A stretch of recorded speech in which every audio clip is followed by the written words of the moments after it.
संपूर्ण सावली तालुक्यासह परिसरात महिनाभर दहशत निर्माण करणारा आणि एका शेतकऱ्याचा बळी घेणारा टस्कर हत्ती कळपासह अखेर जंगलमार्गे गडचिरोली जिल्ह्यात परतल्यानं वनविभागासह नागरिकांनी सुटकेचा श्वास सोडला आहे।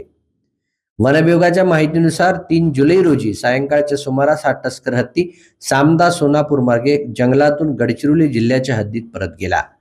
मात्र तो पुन्हा सावली वनपरिक्षेत्रात येऊ नये यासाठी वनविभागानं कोणतीही जोखीम न पत्करता सामदा सोनापूर मार्गावर कडेकोट बंदोबस्त ठेवला असून एक ड्रोन आणि तब्बल 50 कर्मचारी सतत गस्त घालत आहेत।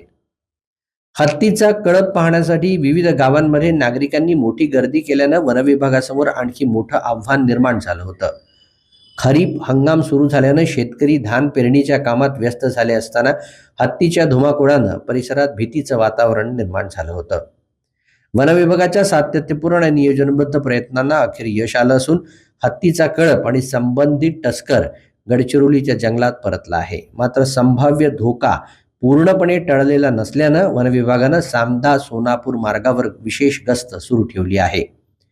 यासंबंधी कोणतीही माहिती मिळाल्यास तातडीनं वनविभागाशी संपर्क साधण्याचं आवाहन करण्यात आलं आहे।